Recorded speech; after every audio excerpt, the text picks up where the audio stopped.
Welcome to Prime I Learn classes. Students, Prime I Learn classes Prime coaching institute का एक smart class initiative है जिसमें आपको मिलता है रिकॉर्डेड वीडियो लेक्चर। साथ ही साथ इसमें आपको साइंस के कॉन्सेप्ट्स को एनिमेशंस के थ्रू समझाया जाएगा। इसके अलावा इस वीडियो लेक्चर के बीच में आपको एडिशनल क्विज क्वेश्चंस भी मिलता है। इस वीडियो लेक्चर का सबसे बड़ा फायदा स्टूडेंट्स ये है कि आप इसको एनी टाइम अपने पेज से देख सकते हैं। साथ ही साथ इसमें आपको रेगुलरली अपडेटेड वीडियो लेक्चर मिलता है। स्टूडेंट, ये वीडियो लेक्चर आपके एग्जाम टाइम पे आपके लिए काफ़ी हेल्पफुल होने वाला है। चलिए वीडियो को स्टार्ट करते हैं। तो स्टूडेंट्स, आज हम लोग पढ़ने वाले हैं विद्युत धारा के बारे में। विद्युत धारा चैप्टर से आज जो टॉपिक हम लोग कवर करेंगे उसमें सबसे पहला है सेल। फिर हम लोग सेलों के समूहन तथा बैटरी के बारे में जानेंगे। फिर विद्युत परिपथ के बारे में जानेंगे। विद्युत परिपथ में हम लोग पढ़ेंगे कि विद्युत परिपथ, फिर जो है खुला परिपथ क्या होता है तथा बंद विद्युत परिपथ क्या होता है, इसके बारे में हम लोग जानेंगे। फिर हम लोग देखेंगे कि विद्युत परिपथ के विभिन्न अवयव और उनके संकेत। फिर विद्युत धारा की प्रबलता के बारे में जानेंगे। दो डिवाइस जैसे कि आमीटर और वोल्ट मीटर के बारे में जानेंगे। और इस लेक्चर के एंड में हम लोग वोल्ट मीटर तथा आमीटर के बीच में क्या अंतर होता है इसके विषय में चर्चा करेंगे। तो चलिए स्टूडेंट्स, स्टार्ट करते हैं आज का अपना पहला टॉपिक, सेल। देखिए स्टूडेंट, क्या होता है कि सेल सबको ही देखा होगा, जो हम लोग टॉर्च में यूज करते हैं, ठीक है, या फिर और जगह भी इसका बहुत सारा यूज है। टॉर्च, ट्रांजिस्टर, ये सब में क्या होता है, सेल का यूज होता है। तो देखिए ये जो सेल होता है तो इसके दो टर्मिनल होते हैं स्टूडेंट। एक होता है आपका जो ऊपर वाला जो कैप रहता है सेल का, ये होता है आपका, मान लीजिए कि ये सेल का आपका क्या है, यहाँ पे ये कैप है, ठीक है। ये कैप वाला पार्ट आपको होता है स्टूडेंट धनात्मक टर्मिनल, तथा सेल के नीचे वाला जो पार्ट होता है जो पेंदी वाला है, पेंदी, ये होता है आपको ऋणात्मक टर्मिनल, ठीक है। और इस सेल के अंदर में स्टूडेंट, इस सेल के भीतर में आपको कुछ रसायन भरे रहते हैं और इन्हीं रसायनों के बीच में आपको रासायनिक अभिक्रिया होती है, जिसके कारण क्या होता है कि इस रासायनिक अभिक्रिया के फलस्वरूप क्या होता है कि जो रासायनिक ऊर्जा है वो विद्युत ऊर्जा में कन्वर्ट होती है, ठीक है। और विद्युत ऊर्जा में कन्वर्ट होने के कारण क्या होता है, इसके जो ये दोनों टर्मिनल होते हैं जिनको कि हम लोग इलेक्ट्रोड बोलते हैं स्टूडेंट, ये जो दोनों टर्मिनल है इसको हम लोग इलेक्ट्रोड बोलेंगे, एक धनात्मक तथा दूसरा ऋणात्मक। तो इनके बीच में एक विभवांतर उत्पन्न होता है, ठीक है। और उसी विभवांतर के कारण आपका क्या होता है कि अगर इन सेलों को जो है अगर हम किसी चालक तार से अगर जोड़ दें स्टूडेंट, तो क्या होता है कि विद्युत धारा प्रवाहित होने लगती है। अतः हम सेल को जो है कैसे डिफाइन कर सकते हैं कि सेल एक ऐसी युक्ति है जो अपने अंदर हो रहे रासायनिक अभिक्रियाओं के द्वारा दोनों इलेक्ट्रोडों के बीच में विभवांतर बना करके रखती है। अब देखिए आज के डेट में जो हम सेल देख रहे हैं, तो सबसे पहले सेल को अलेसांद्रो वोल्टा ने बनाया हुआ था, ठीक है, उसका वही आविष्कार किए थे और उसका नाम रखा गया था स्टूडेंट वोल्टीय सेल। लेकिन यहाँ पे आपके स्क्रीन के ऊपर ये जो सेल दिख रहा है, ये सेल आपको वोल्टीय सेल नहीं है, एक्चुअल में वो उसका एक संशोधित रूप है। ये जो सेल हम लोग देख रहे हैं स्क्रीन पे, ये शुष्क सेल कहलाता है स्टूडेंट, इसको बोलते हैं शुष्क सेल, ठीक है। आजकल जो है हम शुष्क सेल का उपयोग टॉर्च, ट्रांजिस्टर इत्यादि में करते हैं, ठीक है। सेल का यहाँ पर मेन उपयोग क्या है कि विद्युत धारा प्राप्त करना। अब विद्युत धारा कैसे प्राप्त होता है कि जब भी इलेक्ट्रॉनों का प्रवाह होता है तो अपने को विद्युत धारा मिलती है। लेकिन क्या ये सेल जो हम लोग यहाँ स्क्रीन पे आप देख रहे हैं, क्या ये खुद इलेक्ट्रॉनों को उत्पन्न करते हैं? नहीं स्टूडेंट, ऐसा नहीं है। ये सेल खुद से इलेक्ट्रॉन को उत्पन्न नहीं करते हैं, बल्कि इनको जिन चालक तारों के द्वारा जोड़ा जाता है, तो उन चालक तारों में क्या होता है, इलेक्ट्रॉन विद्यमान रहते हैं। ये सेल बस क्या करते हैं कि जैसे ही सपोज कीजिए कि ये अपना सेल है, इस सेल से अगर कोई चालक तार, मान लीजिए कि हम यहाँ से इसके धन टर्मिनल से इसके ऋण टर्मिनल को क्या किए, इस चालक तार से कनेक्ट कर दिए तो क्या होगा कि ये जो फ्री इलेक्ट्रॉन रहेंगे, इस चालक तार में क्या रहता है, सब इलेक्ट्रॉन रहता है। तो ये जस्ट क्या करते हैं कि सेल्स जैसे ही कनेक्ट करेंगे तो इन दोनों टर्मिनल्स के बीच में, इसके धनात्मक और ऋणात्मक टर्मिनल के बीच में आपको एक विभवांतर उत्पन्न होता है, और उस विभवांतर के कारण क्या करता है कि ये चालक तार में विद्यमान इलेक्ट्रॉन को ये सेल एक निश्चित गति प्रदान करता है, ठीक है। और जो रासायनिक अभिक्रिया के द्वारा जो रासायनिक ऊर्जा होगी वो क्या हो जाएगी, विद्युत ऊर्जा में कन्वर्ट हो जाएगी। अगर हम यहाँ पर कोई बल्ब वगैरह लगा दें तो वो क्या करने लगेगा, ग्लो करने लगेगा स्टूडेंट्स। तो ये होता है सेल का वर्किंग, ठीक है। अब देखिए क्या होता है कि सेल को अगर हम सर्किट में ऐसे नहीं दिखा सकते हैं, तो उसके लिए अगर एक्चुअल में हम लोग दिखाएं कि सेल को ऐसे ही, तो क्या लगेगा कि अपने को जो है काफी ज्यादा स्पेस कंज्यूम करेगा। तो सेल को हम संकेत के रूप में कैसे दिखा सकते हैं स्टूडेंट, सेल को संकेत के रूप में दो खड़ी लाइनों के द्वारा दिखाया जाता है। एक लाइन हम लोग छोटी लेते हैं तथा दूसरी लाइन बड़ी लेते हैं। तो ये जो, और साथ में ये कनेक्शन ऐसा हो जाता है। तो जो स्टूडेंट्स बड़ा वाला लाइन होता है वो सेल के धनात्मक टर्मिनल को दिखाता है, तथा जो छोटा वाला लाइन है वो सेल को के ऋणात्मक टर्मिनल को दिखाता है। अब देखिए स्टूडेंट क्या होता है कि कभी कभी मान लीजिए कि ये सेल जो है 1.5 वोल्ट या फिर 3 वोल्ट या 3.5 वोल्ट के करीब में आता है। तो क्या होता है कि अगर अपने को ज्यादा इलेक्ट्रिसिटी का जरूरत है, ज्यादा विद्युत धारा का जरूरत है, तो क्या होता है कि अपना काम एक सेल से नहीं चल पाएगा। तो उसके लिए अपने को बहुत सारे सेलों को संयोजित करना पड़ेगा, एक दूसरे से जोड़ना पड़ेगा, ठीक है। तो एक सेल को जोड़ करके जो हम एक सेल मतलब दो या दो से अधिक सेल को अगर हम लोग जब जोड़े तो अपने को बैटरी मिलता है। तो अब हम लोग बैटरी के बारे में जानेंगे तथा सेल का समूहन कैसे होता है इसके बारे में जानेंगे। तो देखिए स्टूडेंट, अगला टॉपिक है अपना सेलों का समूहन तथा बैटरी। तो क्या होता है कि एक सेल से अगर अपना रिक्वायरमेंट अगर पूरा नहीं हो रहा है तो हम क्या करेंगे, एक से अधिक सेल को आपस में जोड़ देंगे। तो मान लीजिए कि अपने पास में ये एक सेल है, इसको क्या किए, और सपोज कीजिए कि यहाँ पे अपना एक दूसरा सेल है स्टूडेंट। तो इन दोनों सेलों को हम लोग ऐसे जोड़ देते हैं। तो ऐसे जोड़ते हैं, ठीक है। तो इस व्यवस्था को हम लोग क्या बोलेंगे कि बैटरी बोलेंगे। इस बैटरी में आपका क्या है कि एक सेल से अपना दूसरा सेल ऐसे जोड़ा जाता है। तो यहाँ पर जो हम व्यवस्था दिखाए हैं उसमें क्या किए हैं कि एक बैटरी का ये जो निगेटिव वाला पार्ट है वो दूसरे बैटरी के पॉजिटिव टर्मिनल से कनेक्ट है, ठीक है। ऐसा ही अगर हम कुछ और व्यवस्था लगा दें कि अगर एक तीसरा सेल भी अगर हम जोड़ना चाहें, अगर दो सेल से हमारा काम नहीं चल रहा है तो क्या किए कि अब ये जो तीसरा बैटरी है इसका धन टर्मिनल हम दूसरे बैटरी के ऋण टर्मिनल से स्टूडेंट्स अगर हम कनेक्ट कर दें तो यहाँ पर क्या है कि इसका ऋण टर्मिनल इस बैटरी के धन टर्मिनल से कनेक्ट हो गया। तो ऐसा क्या होता है कि बहुत सारा ऐसे ही सेल को अपना रिक्वायरमेंट को फुलफिल करता है। तो सेलों की इसी समूहित व्यवस्था को स्टूडेंट्स हम लोग बैटरी बोलते हैं, ठीक है। अब बैटरी को अगर जो दिखाना है तो संकेत के रूप में अगर सर्किट पे या कॉपी पे अपने को ड्रॉ करना है तो काफी स्पेस लेगा। तो बैटरी को हम लोग संकेत के रूप में कैसे दिखा सकते हैं स्टूडेंट, हम लोग जानते हैं कि एक सेल के लिए हम कैसे दिखा सकते हैं एक सेल को स्टूडेंट, ऐसा। ये सेल का हो गया धनात्मक टर्मिनल तथा ये हो गया सेल का ऋणात्मक टर्मिनल। अब हम क्या किए हैं, ये दूसरे सेल के लिए स्टूडेंट्स इसका धनात्मक टर्मिनल को पहले वाले सेल के ऋणात्मक से कनेक्ट किए हैं। तो पहला सेल का, ये पहला सेल है, इसका ऋणात्मक टर्मिनल दूसरे सेल के धनात्मक टर्मिनल से ऐसे कनेक्ट हो गया,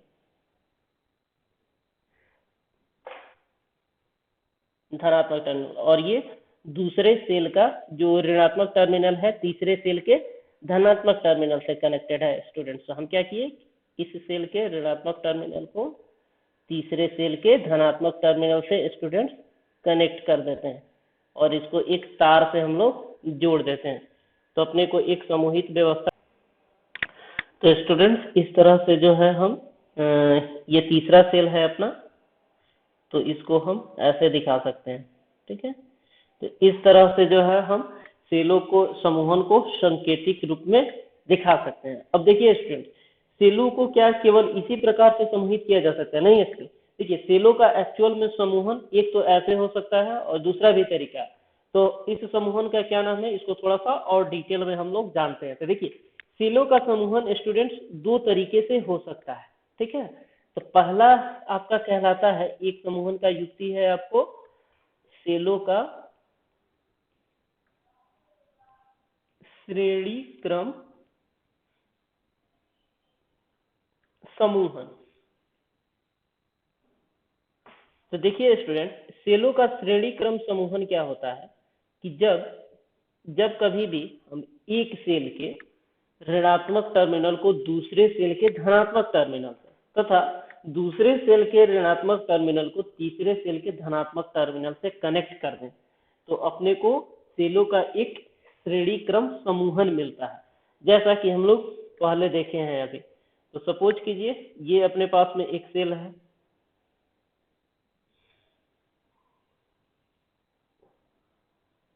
फिर अपना ये एक दूसरा सेल है स्टूडेंट्स, सपोज कीजिए अपने पास में ये एक तीसरा सेल है,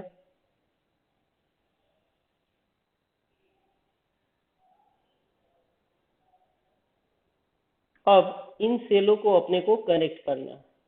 तो हम क्या बोले कि पहले सेल का ऋणात्मक टर्मिनल दूसरे सेल के धनात्मक टर्मिनल से हम सपोज कीजिए कि ऐसे ले जा करके कनेक्ट कर दिए, फिर तीसरे सेल का धनात्मक टर्मिनल दूसरे सेल के ऋणात्मक टर्मिनल से। तो इस प्रकार के सेलों की व्यवस्था को, समूहित व्यवस्था को स्टूडेंट्स हम लोग बोलते हैं सेलों का श्रेणी क्रम समूहन।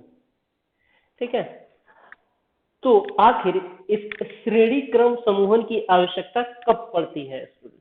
तो देखिए मान लीजिए स्टूडेंट कि इसमें से प्रत्येक सेल का जो वोल्टेज रेटिंग है वो है 1.5 वोल्ट, ये भी 1.5 वोल्ट, ये भी आपका 1.5 वोल्ट का सेल है। ठीक है, तो अब सपोज कीजिए कि अपने को कहीं पर रिक्वायरमेंट है कि 3.5 वोल्ट का जरूरत है, तो जब कभी भी अपने को वोल्टेज ज्यादा बढ़ा करके आवश्यकता होती है, तो हम क्या करते हैं कि सेलों को, अगर अपने पास में कम वोल्टेज वाला सेल है तो उसको हम श्रेणी क्रम में संयोजित कर देते हैं। सपोज कीजिए कि आपके पास में 3 सेल जो है आपके पास में 1.5 वोल्ट का है, आपको जरूरत है 4.5 वोल्ट का, तो आप क्या कीजिएगा कि हर एक 1.5 वोल्ट वाले सेल को एक दूसरे से श्रेणी क्रम में संयोजित कर दीजिएगा। तो इसके द्वारा जो अपने को वोल्टेज मिलेगा इस सिरा से और इसके इस सिरा को जब हम लोग वोल्टेज मेजर करेंगे तो ये नेट वोल्टेज होगा अपने को 4.5 वोल्ट स्टूडेंट्स। ठीक है, तो सेलों के श्रेणी क्रम समूहन के द्वारा जो है हम ज्यादा वोल्टेज का जब आवश्यकता होता है तो प्राप्त कर सकते हैं। अब स्टूडेंट दूसरा विधि है सेलों का समांतर क्रम संयोजन। सेलों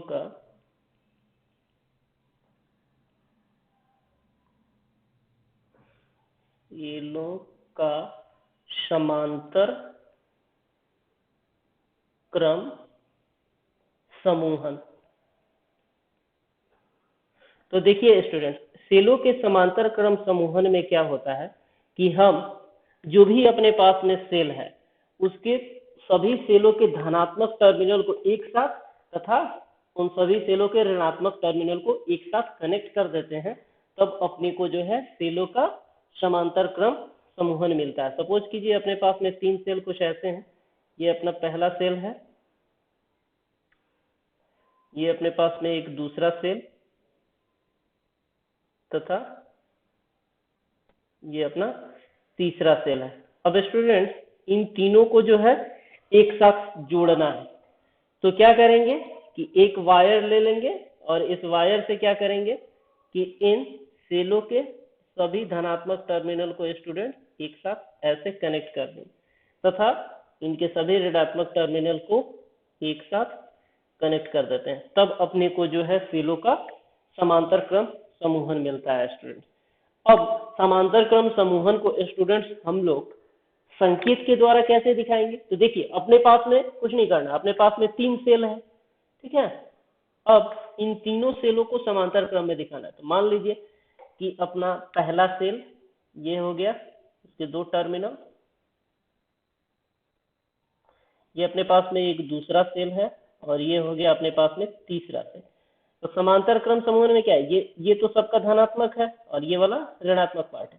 तो समांतर क्रम समूहन में क्या होता है, सभी के धनात्मक टर्मिनल को एक साथ और सभी के ऋणात्मक टर्मिनल को स्टूडेंट एक साथ कनेक्ट कर देंगे और अपने को जो है एक समांतर क्रम समूहन मिल जाता है। अब फिर बात आती है कि आखिर सेलों के समांतर क्रम समूहन की आवश्यकता क्यों होती है स्टूडेंट्स? तो देखिए, जैसा कि श्रेणी क्रम में क्या है कि अपने को अगर ज्यादा वोल्टेज का जरूरत है तो हम क्या करेंगे, सेलों को श्रेणी क्रम में लगाते हैं।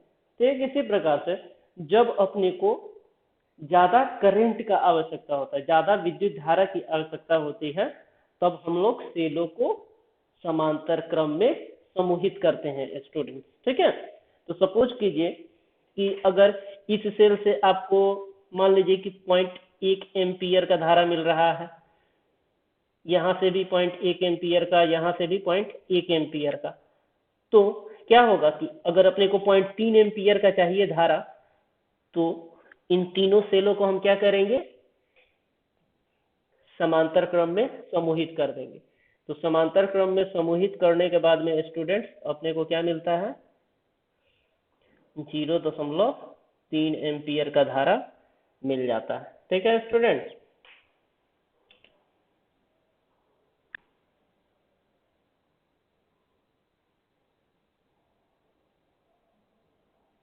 अब स्टूडेंट्स हम लोग जानेंगे कि विद्युत परिपथ के बारे में। देखिए, विद्युत परिपथ क्या होता है कि मान लीजिए कि अपने पास में कोई एक, हम क्या करें कि एक टॉर्च ले लेते हैं, टॉर्च का जो बल्ब होता है उसको अगर जब हम बैटरी और स्विच से कनेक्ट कर देते हैं, या फिर सिंपली अगर हम बैटरी से कनेक्ट कर दें, तो क्या होगा कि वो टॉर्च आपको जो है जलने लगता है, ठीक है। लेकिन हम जैसे ही आपको क्या है कि तार का कनेक्शन उस बल्ब से हटा देते हैं, ठीक है, तो क्या होता है, टॉर्च जो है आपका बुझ जाता है। तो यानी कि उसके लिए क्या है कि एक आपको एक निश्चित पथ का आवश्यकता होता है। तो यही पथ, जिस पथ से होकर के विद्युत धारा का प्रवाह होता है, उसको हम लोग विद्युत परिपथ बोलते हैं। यानी कि हम आपको क्या बोले कि सपोज कीजिए आपके पास में एक टॉर्च का बल्ब है, ठीक है, ये टॉर्च का बल्ब है। अब आप इस टॉर्च के बल्ब को एक बैटरी से सपोज कीजिए कि कनेक्ट कर रहे हैं। तो मान लीजिए कि ये आपका एक बैटरी है,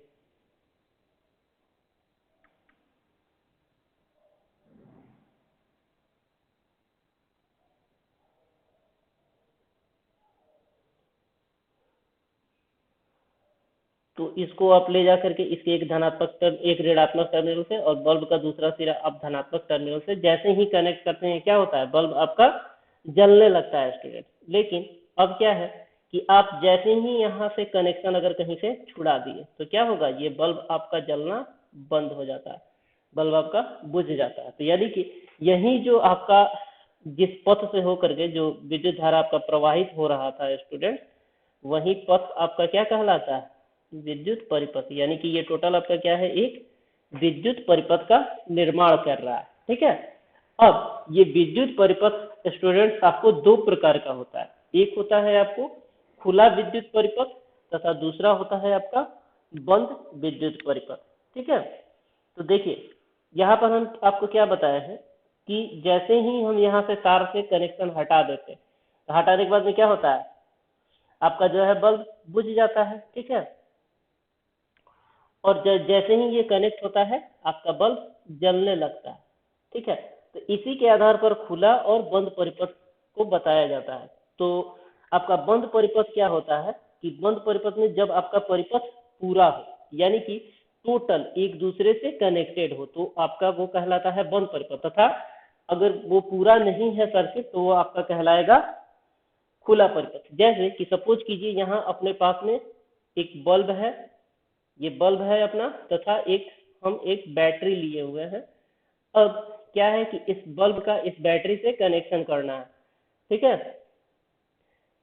तो स्टूडेंट हम क्या करते हैं कि इस बल्ब से एक वायर लेकर के बैटरी के एक सपोज कीजिए कि एक ऋणात्मक टर्मिनल से कनेक्ट कर दिए, तथा दूसरा वायर लेकर के इस बल्ब से यहाँ धनात्मक टर्मिनल तक हम लेकर के पूरा नहीं गए हैं, ठीक है।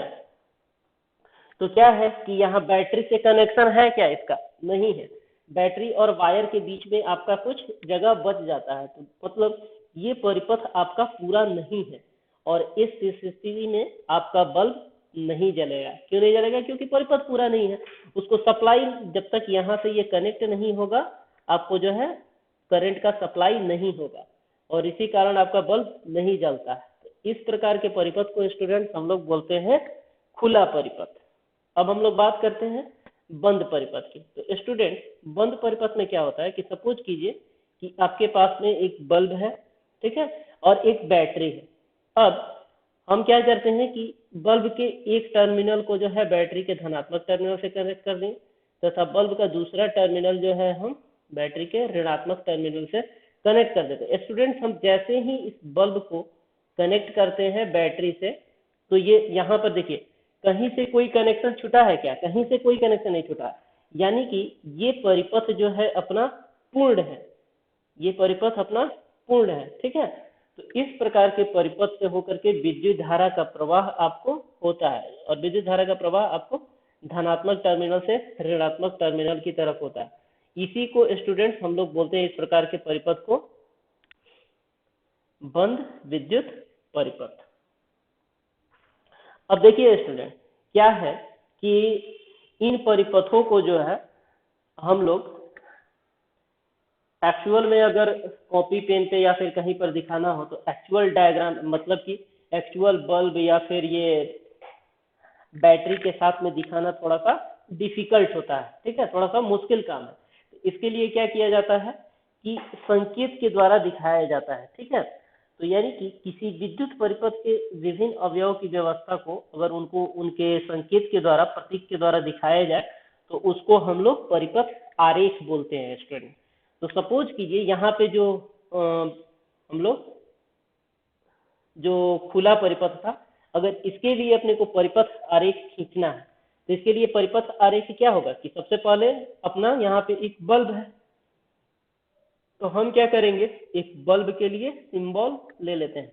तो बल्ब के लिए संकेत स्टूडेंट, संकेत आगे वाला जस्ट टॉपिक है, यहाँ पर फिलहाल हल्का सा डिस्क्रिप्शन है। तो बल्ब को हम लोग ऐसा संकेत के द्वारा दिखाते हैं, ठीक है। तो हमने बल्ब को ऐसे संकेत के द्वारा दिखा दिया। और दूसरा अपना क्या है कि बैटरी है, तो बैटरी को हमने लास्ट टॉपिक में स्टूडेंट्स बताया था कि बैटरी को कैसे दिखाते हैं, उसके दो टर्मिनल को एक बड़ा सा लाइन और दूसरा एक छोटा सा लाइन। तो इस बल्ब का कनेक्शन जो है स्टूडेंट्स कैसे हुआ है कि इस बल्ब से एक बैटरी के ऋणात्मक टर्मिनल को, ये वाला क्या है आपका माइनस है और ये वाला आपका पार्ट प्लस है, तथा बल्ब का दूसरा सिरा स्टूडेंट क्या है बैटरी के धनात्मक टर्मिनल। तो ये हो गया आपका परिपथ आरेख स्टूडेंट। लेकिन यहाँ पर क्या है सर्किट तो पूरा नहीं था, तो यहाँ से हम क्या करेंगे थोड़ा सा इसको अलग करके दिखाते हैं, ठीक है। तो इस प्रकार से हम लोग इसका परिपथ आरेख खींचे। अब स्टूडेंट अगर आप इन दोनों फिगर में गौर करें तो ज्यादा आसान कौन सा है? परिपथ आरेख खींचना ज्यादा आसान है, ठीक है, और थोड़ा सा कम टाइम कंज्यूमिंग है, ठीक है। इसीलिए क्या है कि हम लोग जनरली परिपथ आरेख का ही यूज करते हैं, एक्चुअल डायग्राम नहीं बनाते हैं। अब स्टूडेंट्स अगर बंद परिपथ के लिए हम लोग बंद विद्युत परिपथ के लिए अगर परिपथ आरेख खींचना है तो कैसे खींचेंगे? सबसे पहले बल्ब के लिए एक सिंबल बनाएंगे, तो यहाँ पर ये बल्ब हो गया। अब इस बल्ब से अपने को बैटरी कनेक्ट करना है, तो हम क्या करते हैं एक बैटरी का सिंबल बना देते हैं स्टूडेंट। यहाँ ऐसा एक बैटरी, ये बैटरी का धनात्मक टर्मिनल तथा ये वाला ऋणात्मक टर्मिनल है। अब क्या करते हैं, अब इसको वायर से कनेक्ट करना है, तो बल्ब का एक सिरा क्या है बैटरी के धनात्मक टर्मिनल से कनेक्टेड है, यहाँ ऐसे कर दिए। और बल्ब का दूसरा सिरा कहाँ है बैटरी के ऋणात्मक टर्मिनल। ये करंट का डायरेक्शन हो गया बैटरी के धनात्मक टर्मिनल से होकर, ठीक है। तो यानी कि अगर नाम देना हो कैसे दे सकते हैं, ये अपना क्या है बल्ब है, ये अपना चालक तार है,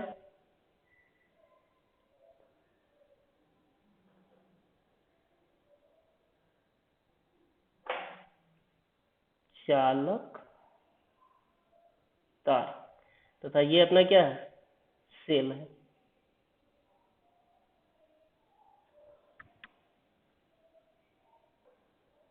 ठीक है स्टूडेंट्स,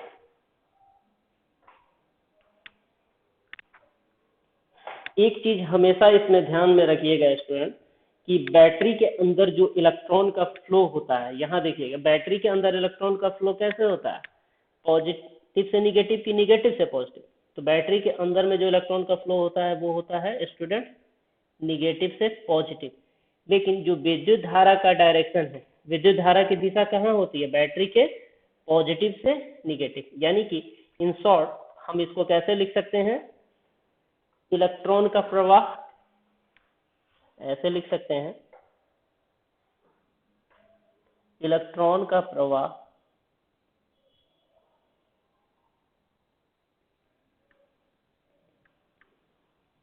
निगेटिव से पॉजिटिव की तरफ, तथा विद्युत धारा की दिशा क्या होती है, हमेशा ध्यान में रखना है, विद्युत धारा की दिशा हमेशा होगी बैटरी के पॉजिटिव से निगेटिव की तरफ।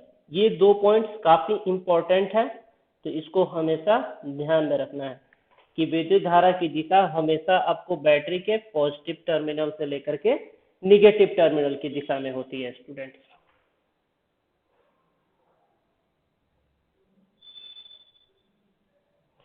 अब स्टूडेंट अपना अगला टॉपिक है कि विद्युत परिपथ में हम क्या बताएं अभी आपको कि अगर एक्चुअल सिंबल हम लोग अगर एक्चुअल बल्ब बनाने लगे, बैटरी बनाने लगे, स्विच बनाने लगे तो काफी टाइम कंज्यूमिंग होता है। तो उसके लिए क्या है कि हम लोग संकेत का यूज करते हैं।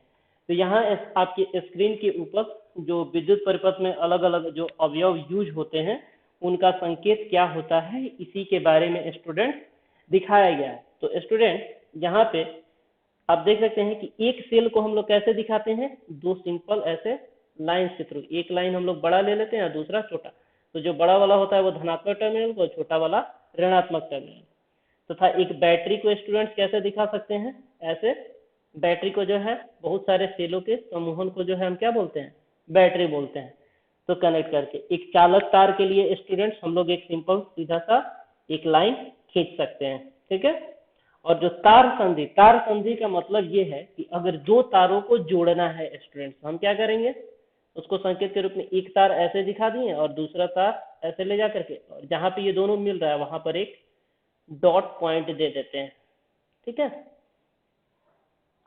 खुला अगर प्लग कुंजी है तो खुला प्लग कुंजी के लिए हम लोग स्टूडेंट ऐसे एक ब्रैकेट दे करके दोनों साइड में लाइन दे देते हैं।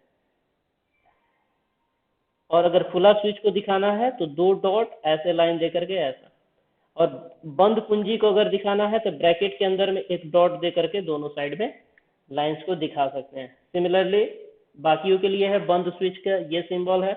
बिना संधि के तार का क्रॉसिंग, मतलब कि अगर दो तार को एक दूसरे से क्रॉस कराना है और उनको जो है मतलब कि एक दूसरे से जुड़े नहीं है, बस एक दूसरे के ऊपर से होकर के जा रहे हैं, तो उसके लिए ये सिंबल है स्टूडेंट। ठीक है। बल्ब को जो है हम सिंबल से दिखा सकते हैं, आमीटर का सिंबल यहाँ पे है, वोल्ट मीटर, और फिर प्रतिरोधक।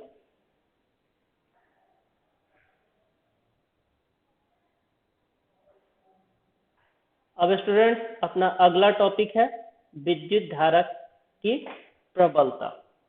तो देखिए स्टूडेंट, विद्युत धारा की प्रबलता क्या होती है कि अगर किसी चालक तार के किसी अनुप्रस्थ काट को पार करने वाली विद्युत धारा की प्रबलता उस अनुप्रस्थ काट से हो करके प्रति एकांक समय में प्रवाहित आवेश का परिमाण है।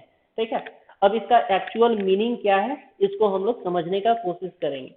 सपोज कीजिए स्टूडेंट, आपके पास में कोई एक ऐसा चालक तार है सिलेंड्रिकल फॉर्म में, इसको हम लोग अज्यूम करते हैं। ठीक है। बेलनाकार। मान लीजिए कि इस तार से होकर के, ये तार का एक क्रॉस सेक्शनल एरिया है, मतलब कि अनुप्रस्थ काट हो गया इस तार का ऐसा। ठीक है। अब इस तार के काट से होकर के प्रति सेकेंड सपोज कीजिए कि प्रति सेकंड जितना इलेक्ट्रॉन इसमें पास करेगा स्टूडेंट, इसको क्रॉस कर जाएगा इससे होकर के, ठीक है। तो 1 सेकंड में जितना इलेक्ट्रॉन यानी कि जितना आवेश, ठीक है, जितना आवेश आपका प्रवाहित होगा वही क्या कहलाएगा, उस विद्युत धारा की प्रबलता कहेंगे उसको। तो स्टूडेंट सपोज कीजिए कि अगर किसी तार के अनुप्रस्थ काट से अगर टी सेकेंड में अगर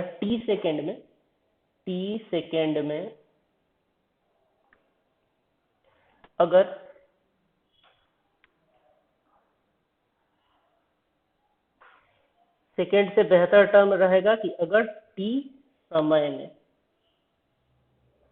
अगर Q आवेश प्रवाहित होता है, ठीक है, Q आवेश प्रवाहित होता है, तो एक समय में यानी कि यहाँ पर हम सेकेंड लिख देते हैं।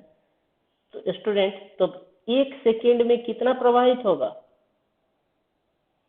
1 सेकेंड में आपको Q/T आवेश प्रवाहित होगा, ठीक है। T सेकेंड में आपको Q आवेश, तो 1 सेकेंड में Q/T आवेश। तो स्टूडेंट ये जो अपना रेशियो है ना Q/T, ये जो अपना रेशियो मिला है Q/T, यही आपका क्या है, विद्युत धारा की प्रबलता है स्टूडेंट्स, ठीक है। तो यानी कि इसको हम लोग क्या लिख सकते हैं, I लिखते हैं, I बराबर Q/T, जहां I आपका क्या है, विद्युत धारा की प्रबलता है, जहां I और विद्युत धारा की प्रबलता है।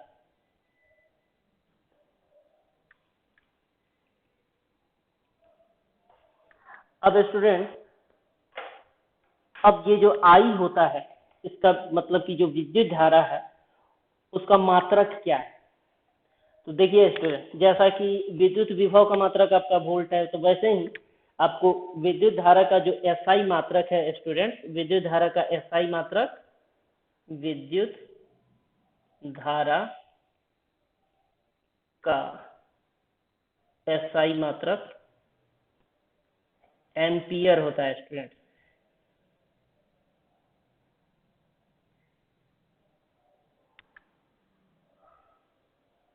एम्पियर। स्टूडेंट विद्युत धारा का SI मात्रक ये जो एम्पियर है, ये एक प्रसिद्ध फ्रांसीसी साइंटिस्ट थे, आंद्रे मैरी एम्पियर, उन्हीं के नाम पर, उन्हीं के सम्मान में विद्युत धारा का जो है SI मात्रक एम्पियर रखा गया है।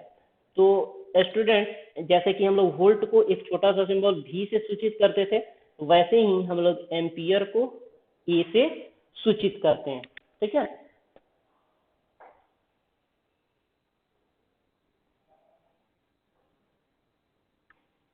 अब स्टूडेंट देखिए कि क्या है कि 1 एम्पियर को हम लोग अब देखेंगे कि 1 एम्पियर को कैसे डिफाइन करेंगे, कैसे परिभाषित करेंगे। तो यहाँ हम लोगों ने अभी देखा कि I बराबर क्या होता है स्टूडेंट, I बराबर होता है Q/T, यानी कि I को तो एम्पियर में मापते हैं, तो मतलब 1 एम्पियर बराबर क्या लिख सकते हैं, Q का मतलब क्या है, आवेश, आवेश का क्या होता है, कूलम होता है, यानी कि 1 कूलम बटा 1 सेकेंड लिख सकते हैं, ठीक है। या फिर इसको ऐसे लिख सकते हैं 1A equals to 1C/1 second, यानी कि 1 कूलम पर सेकेंड, ठीक है स्टूडेंट। यानी कि अब 1 एम्पियर का मतलब क्या हो गया कि 1 एम्पियर को कैसे परिभाषित करेंगे कि यदि किसी चालक के अनुप्रस्थ काट से 1 सेकेंड में 1 कूलम आवेश प्रवाहित होता हो, ठीक है। 1 सेकेंड में अगर 1 सेकेंड में 1 कूलम अगर आवेश आपका प्रवाहित हो, तो उस अनुप्रस्थ काट से होकर के विद्युत धारा की प्रबलता कितनी कही जाएगी स्टूडेंट, 1 एम्पियर कही जाएगी, ठीक है। अब स्टूडेंट हम लोग जानेंगे अपना अगला टॉपिक है आमीटर। तो देखिए क्या होता है कि सर्किट में जो भी अपना करंट होता है, वोल्टेज होता है, उसको मापने के लिए एक डिवाइस होता है। तो सबसे पहले हम लोग पढ़ने वाले हैं यहाँ आमीटर। तो किसी भी सर्किट से होकर के, मतलब कि परिपथ से होकर के जो विद्युत धारा जिस यंत्र के द्वारा मापी जाती है, तो उस यंत्र को स्टूडेंट्स हम लोग आमीटर कहते हैं। ठीक है, इस आमीटर को जो है यहाँ पर चित्र में हमने एक दिखाया हुआ है। एक्चुअल में आमीटर ऐसा ही दिखता है। ठीक है, यदि किसी परिपथ में क्या है कि आमीटर को कैसे जोड़ा जाएगा, सबसे पहले हम लोग इसके बारे में सीखेंगे। तो देखिए स्टूडेंट, परिपथ में क्या होता है कि आमीटर को हमेशा जो है हम श्रेणी क्रम में जोड़ते हैं। श्रेणी क्रम में इसलिए जोड़ते हैं कि परिपथ से होकर जो धारा प्रवाहित होती है, टोटल धारा इससे होकर के आमीटर से होकर के प्रवाहित हो। ठीक है, और जो आमीटर का आपका पॉजिटिव टर्मिनल होता है, उसको जो है हमेशा ऐसा रखते हैं कि बैटरी का जो धनात्मक टर्मिनल हो वो आपका आमीटर के धनात्मक टर्मिनल से कनेक्टेड हो। ठीक है, तो यानी कि ऐसे कनेक्ट करेंगे कि धनात्मक टर्मिनल में धारा प्रवेश करे। ये इसका रेड लाइन से जो दिखाया गया है ये धनात्मक टर्मिनल है और ब्लैक वाला ऋणात्मक है। तो मतलब कि धनात्मक टर्मिनल से धारा आपका प्रवेश करे और ऋणात्मक टर्मिनल से आपको धारा बाहर निकले, इस तरीका से इसको कनेक्ट करते हैं। तो स्टूडेंट आइए अब हम लोग देखते हैं कि अगर सर्किट में एक्चुअल में इसको हम कैसे कनेक्ट करेंगे, अभी हम लोग इसके बारे में जानेंगे। तो सपोज कीजिए कि अपने पास में स्टूडेंट एक आमीटर है, एक बल्ब है तथा एक सेल है, और इसके द्वारा क्या है कि अपने को विद्युत धारा को मापना है। ठीक है, तो मान लेते हैं कि इसको कनेक्ट अगर करना है तो कैसे करेंगे। तो सबसे पहले स्टूडेंट हम बैटरी के क्या बोले हैं कि धनात्मक टर्मिनल को, ये आमीटर का ये क्या है, ये धनात्मक टर्मिनल, तो हम क्या करते हैं बैटरी के धनात्मक टर्मिनल को इस आमीटर के धनात्मक टर्मिनल से ऐसे कनेक्ट कर देंगे। ठीक है, ये प्लस वाला। और फिर बैटरी का सपोज कीजिए कि अब क्या करते हैं कि इसका जो ऋणात्मक टर्मिनल स्टूडेंट्स होता है आमीटर का, उसको जो है हम इस बल्ब से कनेक्ट कर देंगे। तो सपोज कीजिए ये बल्ब से अपना एक वायर यहाँ पर ऐसे कनेक्ट हो गया। अब क्या करते हैं कि बल्ब से जो है हम एक स्विच लगा देते हैं स्टूडेंट। यहाँ पर अगर हम एक स्विच, तो स्विच को संकेत के रूप में हम ऐसे दिखाते हैं, 2 डॉट और ऐसा। अभी स्टार्टिंग कंडीशन में स्विच खुला है और इस स्विच को बैटरी के निगेटिव टर्मिनल से हम कनेक्ट कर देते हैं। अब हम देखेंगे ये आपका आमीटर का ऋणात्मक टर्मिनल। अगर इसी चीज को, तो ये हो गया आमीटर का एक्चुअल में कनेक्शन।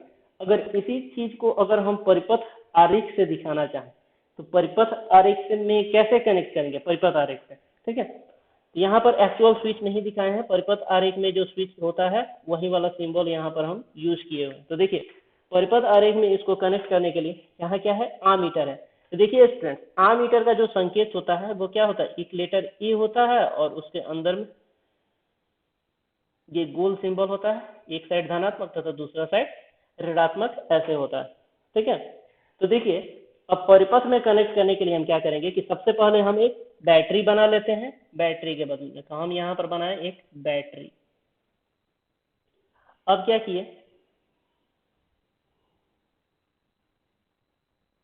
कि सपोज कीजिए कि ये अपना एक सेल हो गया। ठीक है, इस सेल से आमीटर का धनात्मक टर्मिनल को अपने को कनेक्ट करना है। तो सपोज कीजिए ये है अपना आमीटर, ये हो गया इस आमीटर का धनात्मक टर्मिनल और ये ऋणात्मक टर्मिनल। हम क्या करेंगे कि सेल के धनात्मक टर्मिनल को आमीटर के धनात्मक टर्मिनल से ऐसे कनेक्ट कर दें। ठीक है, तो धारा ऐसे प्रवाहित होगी। और क्या करते हैं कि अब दूसरा कनेक्शन आपका क्या है, इस आमीटर से एक बल्ब कनेक्टेड है, आमीटर के निगेटिव वाले साइड से बल्ब कनेक्टेड है। तो हम क्या करेंगे स्टूडेंट, यहाँ निगेटिव साइड पे एक बल्ब का सिंबल ऐसे बनाते हैं। तो बल्ब का सिंबल ऐसे होता है, बल्ब बना दिया। अब इस बल्ब से आपका क्या कनेक्टेड है, बल्ब के दूसरा टर्मिनल से एक स्विच कनेक्टेड है। तो हम एक स्टूडेंट स्विच बना दिए। ठीक है, स्विच फिलहाल में आपका खुला है। और फिर यहाँ पे हम इस स्विच के दूसरे टर्मिनल को क्या किए हैं कि बैटरी के निगेटिव टर्मिनल से कनेक्ट कर देते हैं स्टूडेंट। ये होता है इसका परिपथ आरेख। तो अब जैसे ही ये स्विच स्टूडेंट कनेक्ट होगा तो ये क्या होगा, आपका बल्ब जो है जलने लगता है। स्विच जैसे कनेक्ट हुआ आपका बल्ब ग्लो करने लगता है स्टूडेंट। जैसे स्विच कनेक्ट हुआ यहाँ पे अपना बल्ब का जो है साइनिंग सिंबल को ऐसे दिखा देते हैं, ठीक है। अब जैसे ही स्विच कनेक्ट करेंगे बल्ब ग्लो होगा। बल्ब ग्लो होने के बाद में ये आमीटर आपको कुछ ऐसा रीडिंग दिखाने लगता है, और यहाँ से ये जो इंडिकेटर दिख रहा है आमीटर का, ये जहाँ पे शो करेगा वहीं आपका क्या होगा, ये जो स्विच है ये जहाँ पे शो करेगा जिस पॉइंट पे गया तो वो इस परिपथ से होकर के धारा के परिमाण को बताता है स्टूडेंट। तो हमेशा ध्यान में रखना है एक बात कि आमीटर को हमेशा परिपथ में हम लोग श्रेणी क्रम में संयोजित करते हैं।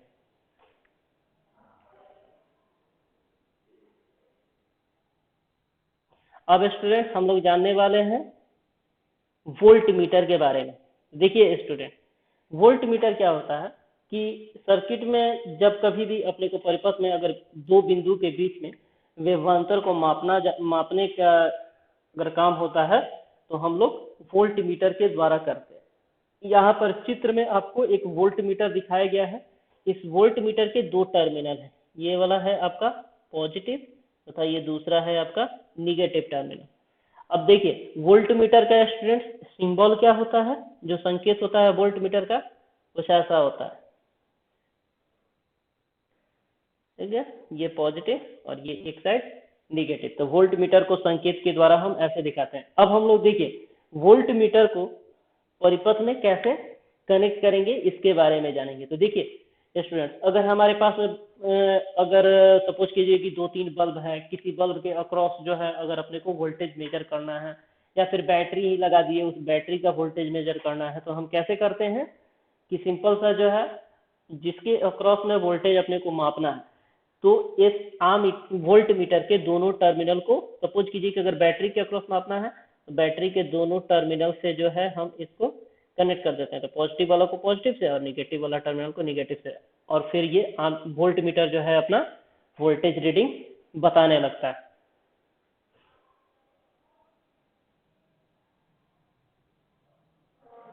तो सपोज कीजिए स्टूडेंट्स, अगर अपने पास में ये एक बैटरी है और इस बैटरी का अपने को वोल्टेज मेजर करना है, तो क्या करेंगे कि इस बैटरी इसको जो है पैरेलल कनेक्ट करना रहता है।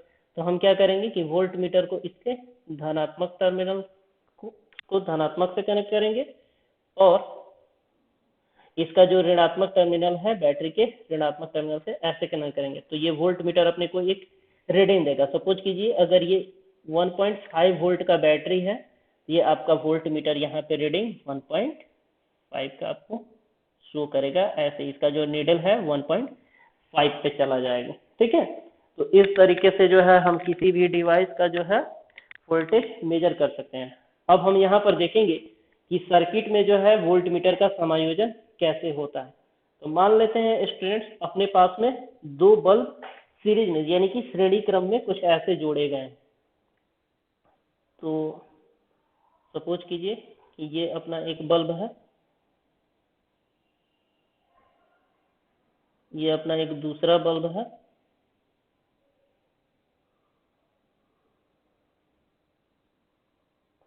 और यहाँ पे अपना एक मेजरिंग डिवाइस है वोल्ट मीटर। ये वोल्ट मीटर का धनात्मक टर्मिनल है और ये इसका ऋणात्मक टर्मिनल।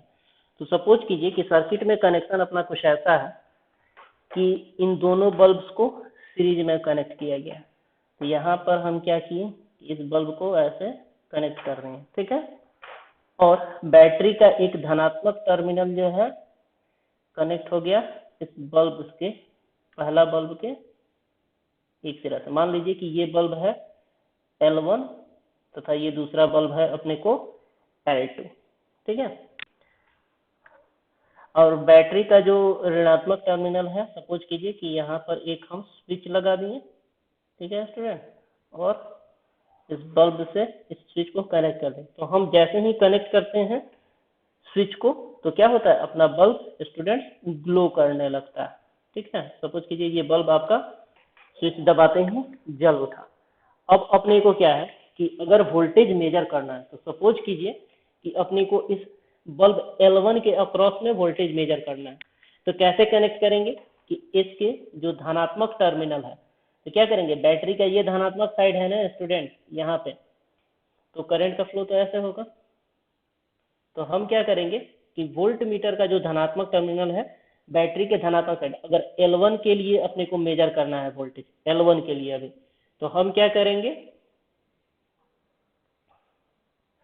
हम इस बल्ब के इस वोल्ट मीटर का एक टर्मिनल ऐसे यहाँ पर L1 के पास में कनेक्ट कर देते हैं, तथा इसका जो दूसरा पार्ट है, सपोज कीजिए ये पॉइंट ए पे कनेक्ट हो गया, मान लीजिए कि ये है पॉइंट बी और ये है पॉइंट सी, और ये इसका जो निगेटिव वाला पोर्शन है तार ले जा करके हम क्या करते हैं, बल्ब के दूसरा पॉइंट बी साइड पे कनेक्ट कर देते हैं। तो इस तरीका से जो है क्या होता है कि इस बल्ब के अक्रॉस जितना वोल्टेज ड्रॉप हो रहा है, ये बल्ब जितना वोल्टेज कंज्यूम कर रहा है, वो रीडिंग अपने को वोल्ट मीटर पे यहाँ पे शो करने लगता है स्टूडेंट। ठीक है, इस तरीका से जो है हम सर्किट में वोल्ट मीटर को कनेक्ट करके दो पॉइंट के बीच का हम लोग विभवांतर आसानी से स्टूडेंट मेजर कर सकते हैं। अगर सपोज कीजिए कि अगर अपने को वोल्टेज मापना है बिंदु, सपोज कीजिए कि अपने को इन दोनों बल्ब के द्वारा जो है कितना वोल्टेज कंज्यूम हो रहा है, सपोज कीजिए कि अगर ये पॉइंट ए था, ये बी और ये सी, अगर पॉइंट ए और सी के बीच में अपने को वोल्टेज मेजर करना है, तो हम कैसे कनेक्ट करेंगे, ये तो अपना बैटरी का धनात्मक साइड में है, तो इस वोल्ट मीटर का जो अपना पॉजिटिव टर्मिनल है वो क्या करेंगे, बैटरी के धनात्मक वाले साइड में यहाँ से पैच कॉर्ड ला के यहाँ पर कनेक्ट कर देंगे, और इसका जो ऋणात्मक टर्मिनल है वो क्या करेंगे, पॉइंट सी के साइड में वायर से कनेक्ट कर देंगे। ठीक है स्टूडेंट, तो इस तरीका से जो है हम क्या करते हैं कि वोल्ट मीटर को परिपथ में कनेक्ट करते हैं। अब स्टूडेंट अगर सेम कनेक्शन को अपने को जो है अगर परिपथ आरेख से दिखाना रहेगा, तो हम कैसे दिखाएंगे, तो यहाँ पर हम जो है परिपथ आरेख के लिए आपको बिंदु ए तथा बिंदु बी के बीच का वोल्टेज मेजरमेंट दिखा रहे हैं कि परिपथ आरेख में कैसे दिखाएंगे। तो क्या करते हैं स्टूडेंट, सबसे पहले ये अपना दो बल्ब बना लेते हैं। तो बल्ब के लिए सिंबल कैसा होता है, ये दो बल्ब, ये दोनों बल्ब अपने सीरीज में कनेक्ट हो गए। अब क्या करना है, मान लीजिए ये आपका बल्ब है L1 तथा ये है आपका बल्ब L2, ये दोनों स्टूडेंट्स कनेक्टेड हैं अपने को बैटरी से। सपोज कीजिए ये आपका बैटरी है, ये हो गया इसका धनात्मक टर्मिनल और दूसरा ऋणात्मक टर्मिनल। ये यहाँ से निकल करके एक स्विच से कनेक्टेड है दोनों। अब ये स्विच आपका बंद है। सपोज कीजिए स्टूडेंट्स अपने को L1 के अक्रॉस वोल्टेज मेजर करना है, तो हम क्या करेंगे, एक वोल्ट मीटर लेंगे, ये हो गया अपना बिंदु ए, ये बिंदु बी तथा ये वाला बिंदु सी। ए और बीच के बीच में अगर अपने को मेजरमेंट लेना है, तो हम क्या करेंगे, वोल्ट मीटर लेंगे एक ऐसा, और इस वोल्ट मीटर का सपोज कीजिए कि ये वाला धनात्मक टर्मिनल है और ये ऋणात्मक, ए और बी के बीच में होना है। देखेंगे बैटरी का धनात्मक सिरा कहाँ है, बैटरी का धनात्मक सिरा तो इधर से कनेक्टेड है, तो हम क्या करेंगे कि वोल्ट मीटर के धनात्मक पार्ट को बिंदु ए पर लगाएंगे तथा ऋणात्मक पार्ट को बिंदु बी पर लगाएंगे, और ये वोल्ट मीटर अपने को रीडिंग शो करने लगता है। इस तरीका से जो है हम वोल्ट मीटर का परिपथ में स्टूडेंट संयोजन कर सकते हैं। अब स्टूडेंट्स हम लोग देखेंगे कि वोल्ट मीटर तथा आमीटर में क्या अंतर है। देखिए स्टूडेंट,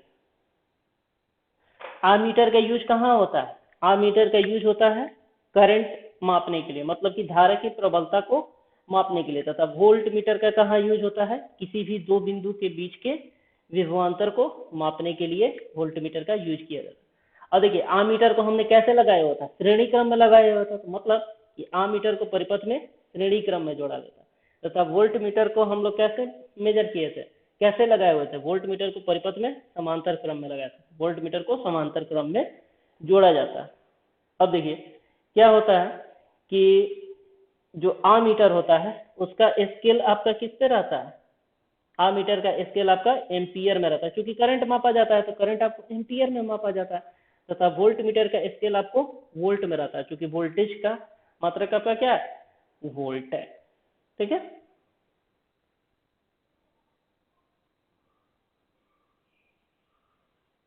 थैंक यू।